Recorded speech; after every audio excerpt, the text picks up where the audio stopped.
Hello friends, we have already discussed some of the techniques which involve filtering of signals in time domain. Now today we will discuss the filtering of signals in frequency domain. Let's begin with the definition of filters on the basis of frequency. We can define filter as an electrical circuit that is designed to pass a specific band of frequencies while attenuating the signals outside this band. In other words, we can say that filter is a frequency selective circuit. On the basis of frequency, filters can be classified as low pass filter, high pass filter, band pass filter and band reject filter.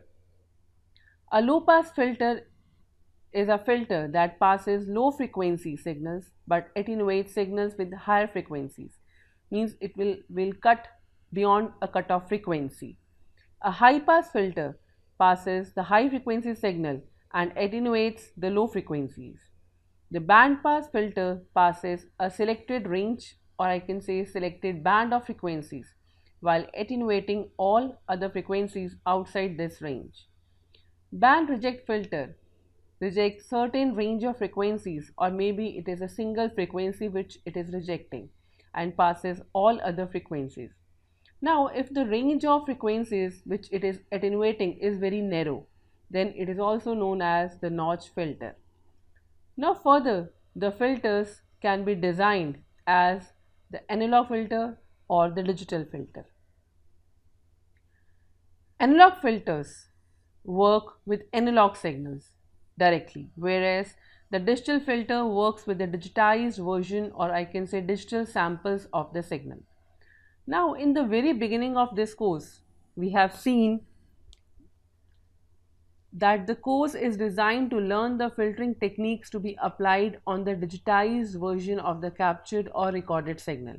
Or in other words, we have to design a digital filter mainly to remove noise or artifacts from a digital signal. So let's see what are the basic steps involved in designing a digital filter. In this, if you see this block diagram, it involves designing the prototype type in analog domain and then converting it to digital domain, as there are so many techniques available to design an analog filter. So if you see first what we require is, we require the specifications of the filter to be designed. Specification in terms of whether you want to design a low pass filter, high pass filter, band pass filter and band reject. And if we know the particular type of filter we need to design, there should be other specifications. For example, let's suppose we are designing a low pass filter. Now this is a frequency response showing the ideal filter response of a low pass filter as well as the practical response. Ideally, it is not feasible to design a filter, so we are basically designing a practical type of filter. Now, what are the other specifications required if I want to design a practical filter considering a low pass filter? We require maybe the cutoff frequency, as you can see it is given by omega c. We require maybe the passband frequency is given to us, the stop band frequency is given to us, then is the amount of attenuation in the stop band that is given by delta S, or it can be the maximum allowed ripples in the passband. And other thing which can be mentioned is the transition band. So these are the different specifications which can be mentioned when we have to design a particular filter. Any of or some of or all of these may be given to design a particular filter. Now if we have the specifications, the first thing is we have to design the filter in analog domain, that is S domain, or I can say Laplace domain. So for designing in analog filter, we have some mature techniques, like we have Butterworth filter approximation, we have Chebyshev filter approximation or elliptic filter approximation, etc. We can use any of the technique to design a particular filter. Now once you get the analog filter design, now the other thing is we have to convert that into digital filter design or digital domain, means you want to convert that S domain or Laplace domain filter to Z domain filter. For that we have other methods available. We have like bilinear transformation, we have impulse invariant method to convert that S domain filter into the Z domain. Further, after converting into Z domain, we are ready with a digital filters design depending upon the specifications given at the very beginning. Now let's look at an example to design a Butterworth low pass filter for the removal of high frequency noise. Butterworth filter is the most commonly used frequency domain filter due to its simplicity and the property of maximally flat magnitude response in the passband. The basic Butterworth low pass filter function is given as you can see the equation number 1, mod of HA brackets j omega square. This HA here represents the frequency response of the analog filter. A represents the analog. And this is equal to 1 by 1 plus whole bracket j omega by j omega c. This is omega, if I talk about, that is the frequency representation in analog domain. And omega c here represents the cutoff frequency. It is raised to power, if you say 2 capital N, where N represents the order of the filter.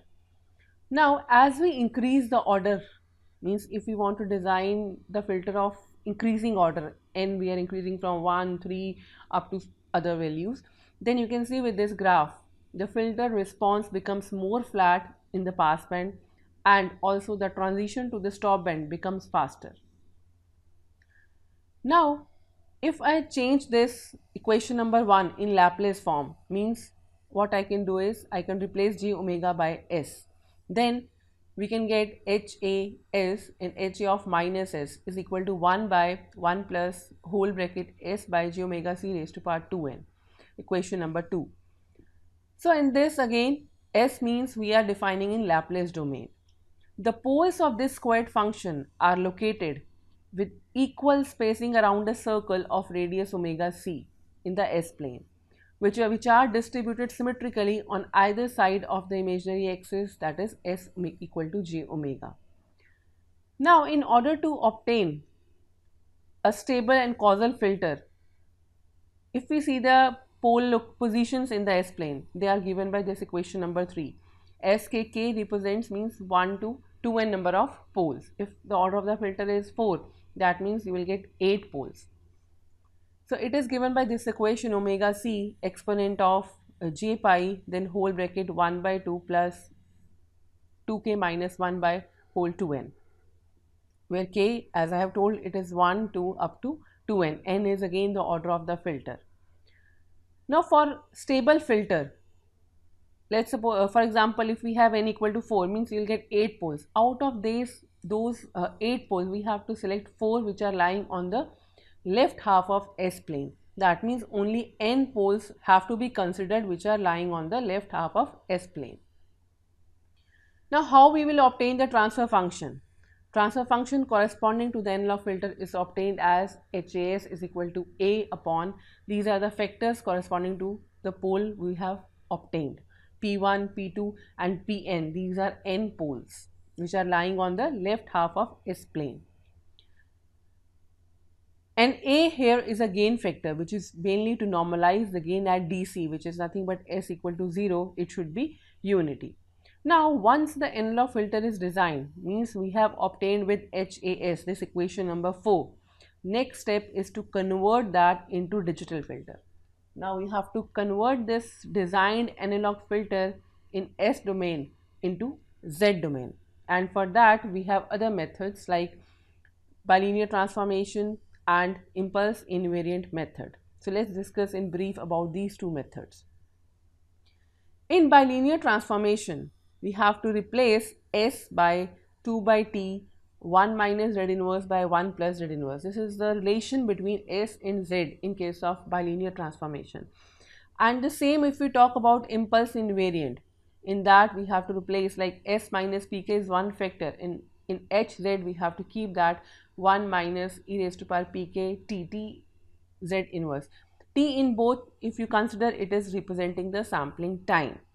Now if I talk about bilinear transformation, what is the relationship between The continuous time, I can say S domain frequency variable omega, and discrete time Z domain, that is again digital omega. So it is given by equation number 6 that analog frequency is equal to 2 by T tangent of digital frequency by 2. Similarly, you can get other way. Now, if I talk about bilinear transformation, the poles at S equal to SP and at S equal to minus SP in the S plane map to the locations Z equal to ZP and Z equal to 1 by ZP in the Z plane respectively. For Z domain, if we consider stability, all poles of HZ must lie within the unit circle in the Z plane. Then only you will say that the design filter in basically Z domain is stable. Now, if I want to find the relationship between the two omegas, analog and digital in case of impulse invariant, it is given by digital omega means digital frequency is equal to analog frequency into time. That is equation number 8 you can see.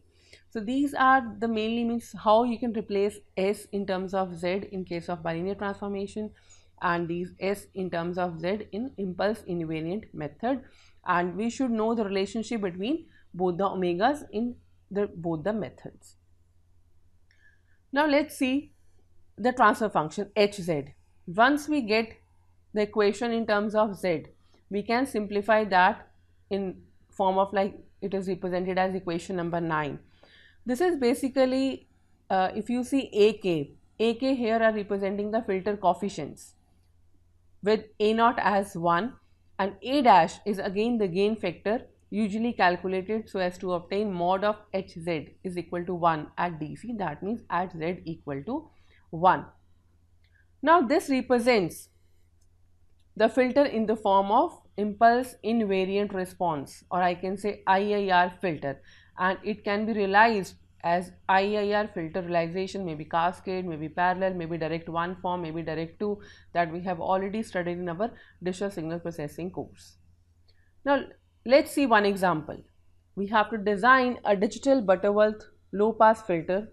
The specifications given as FC is equal to 40 Hz, Fs is equal to 200 Hz and N is equal to 4, means the order of the filter is 4. And in this example you have to use bilinear transformation considering that sampling time as 1 second. So first thing what we have to compute is omega, because Fc is given and we have to design a digital filter, so we have to obtain omega c in digital domain, that is given by 2 pi Fc by Fs will obtain 0.4 pi radians per second, that is the cutoff frequency mentioned in digital domain. Now with this we have to, because we have to first design analog filter, so we should know the cutoff frequency in analog domain, and if you see in the question it is mentioned that you have to use bilinear transformation, that means we have to use the relationship between two omegas in bilinear transformation, and that you can see in step 2. We are calculating analog frequency, analog cutoff frequency, and it is coming out to be 1.453085 radians per second.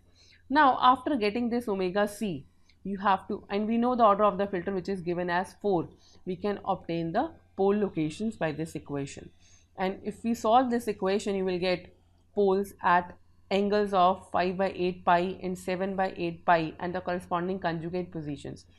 Anyway, we will get 8 poles because n capital N is 4, but again we have to select only 4 that are lying on the left half of S plane.